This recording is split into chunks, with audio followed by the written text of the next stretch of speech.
bem-vindos a mais um vídeo aqui do canal Yorosei de Mello, nós falamos de estudos jurídicos. Essa aqui que é a nossa playlist sobre o Código de Processo Civil, o novo CPC, né, de 2016. Estamos estudando aqui os meios de prova. Nós vimos até que as provas podem ser antecipadas, dependendo de alguns casos. Eu vou sempre fazer essa revisão geral aqui, porque fica bom para a gente sedimentar o que nós vimos na nossa última aula. Nós vimos então, depois que existe a ata notorial, vimos o depoimento, vimos o... qual que foi? Na ordem. Ata notorial, depois nós vimos o depoimento pessoal, que é diferentemente do interrogatório, que é diferente das testemunhas, que nós vamos estudar aqui ainda. Depois do depoimento pessoal, nós vimos a confissão, que foi nossa última aula, e hoje nós vamos estudar o instituto da exibição de documento ou de coisa. Vamos ver que a exibição de documento ou de coisa pode ser tanto quanto esse documento esteja em poder da parte contrária ou em poder de terceiro, que não está dentro do processo. Então, o documento ou a coisa pode estar em posse de parte de uma terceira pessoa. É uma possibilidade que a gente não tem muita essa ciência. Então, se pode ser utilizado na produção antecipada da prova, ou seja, a gente pede antecipadamente essa exibição de documento para que posteriormente a gente entre com a ação principal. Ou em uma ação autônoma, né?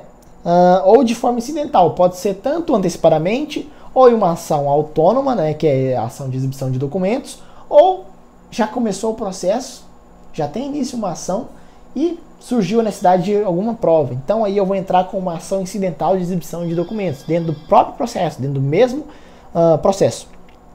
Lá no 396 estabelece: o juiz pode ordenar que a parte exiba documentos ou coisa que se encontra em seu poder. E aí temos no 397 os requisitos. Quais são eles, né? O pedido formulado pela parte, né? Eu estou querendo que a outra parte exiba documentos ou coisa, né? Então, o que é que o meu pedido, o que deve conter no meu pedido? Primeiramente, a individualização. O meu pedido deve ser individualizado, ou seja, deve ser objetivo naquilo que eu quero que se exiba, né? Tão completa quanto possível do documento ou da coisa. Outra é a finalidade da prova. Eu explicar por que eu quero que se exiba aquele documento, o que eu quero provar com aquilo, o que eu quero explicar naquilo no processo.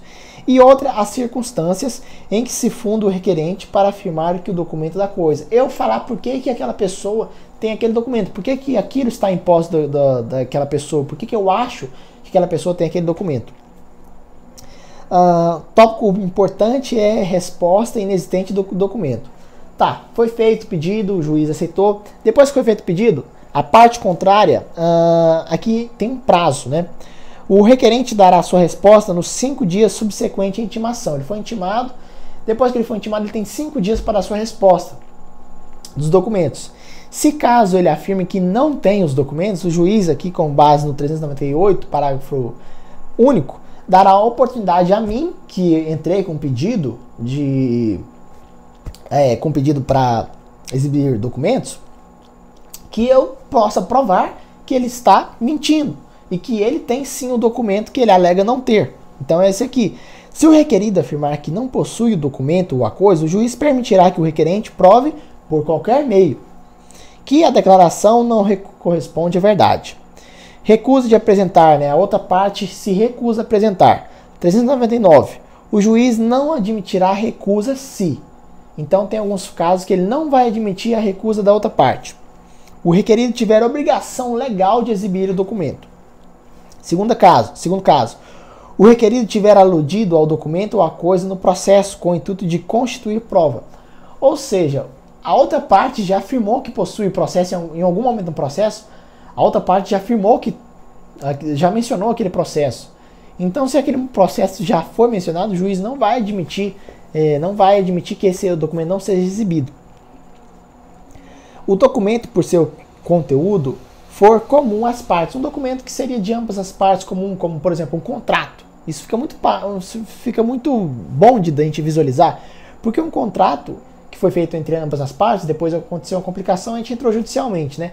Contrato é um contrato que foi firmado entre ambas as partes, é um documento comum entre ambos. Agora aqui, existem alguns casos, né? Esses casos são os casos onde ele não admitirá que o documento não seja exibido. Mas agora faz de conta que a pessoa não quis exibir o documento. Então aqui temos aqui, decisão, se não houver exibição admissão de verdadeiros fatos. Então, isso está mais resumido, mas vamos entender já já aqui, ó. Seria uma espécie de revelia. Aqui vai acontecer uma espécie de revelia. A pessoa não apresentou o documento e ela tinha a obrigação de fazê-lo, e não tenta naqueles casos onde o juiz não vai deixar de... ele quer que o documento apareça, digamos assim. Lá no artigo 400 vai estabelecer o seguinte, então. Ao decidir o pedido, o juiz admitirá como verdadeiros fatos. Ele vai alegar, ele vai considerar como se os fatos, então, fossem verdadeiros, já que a pessoa não quis exibir os documentos. Que por meio do documento da coisa, a parte pretendia provar. Então, quais são esses casos, né?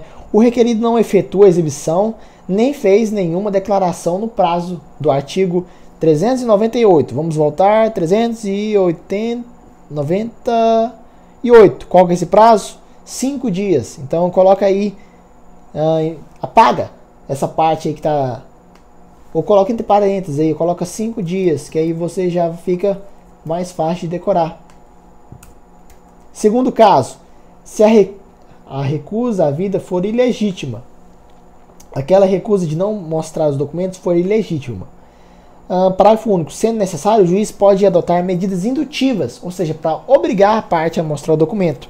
Como, por exemplo, aqui a gente lembra muito de multa. E aqui, esse tipo de artigo dá muito poder ao juiz de fazer cumprir a decisão, fazer ver a verdade real. Medidas indutivas, coercitivas, mandamentais ou subrogatárias para que o documento seja exibido. Outro ponto importante, a minha coceira no meu olho não parou. Documento em posse de terceiro. Então, aqui vimos até agora quando o documento está em posse da parte contrária. Vamos ver agora quando o documento está em posse de um terceiro que não está no processo. Quando o documento ou a coisa estiver em poder de terceiro, aqui já muda o prazo. O juiz ordenará a solicitação para responder no prazo de 15 dias. Vimos que quando é na parte contrária, o prazo é apenas de 5 dias. 402. Se o terceiro negar a obrigação de exibir a posse do documento ou da coisa, o juiz designará audiência especial. Então vai chamar ele pessoalmente, tornando-lhe o depoimento, bem como das partes, e, se necessário, de testemunhas. Em seguida, proferirá a decisão. O poder de juiz fazer cumprir a exibição do documento. Novamente, mais um artigo dando poder ao juiz, nesse caso aqui, contra terceiros, de exibição de documentos. Se o terceiro, sem justo motivo, se recusar a efetuar a exibição, o juiz ordenará que lhe proceda o respectivo depósito, que ele deposite a coisa no cartório, digamos assim, né? Em cartório ou em outro lugar designado. Aí vou pular no prazo de 5 dias. E aí temos o parágrafo único, né? Que isso aqui que vai dar poder ao juiz de fazer cumprir a sua decisão. Se o terceiro descumprir a ordem, o juiz expedirá mandado de apreensão, requisitando, se necessário, força policial, sem prejuízo da responsabilidade por crime de desobediência, pagamento de multa. E aqui acabou aquela súmula 372 do STJ, por isso que eu coloquei aqui em vermelho, ó. E outras medidas indutivas, coercitivas, mandamentais ou subrogatórias, necessárias para assegurar a efetivação da decisão. Então, novamente, o CPC, com muita inteligência, dando sempre poder ao magistrado para fazer cumprir as decisões, porque antigamente não era assim, ficava enrolando, nunca exibia os documentos que seriam necessários para se ter uma sentença correta naquele processo.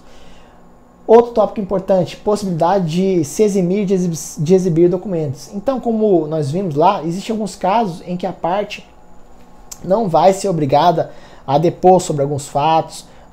Isso aqui nas outros tipos de provas, né?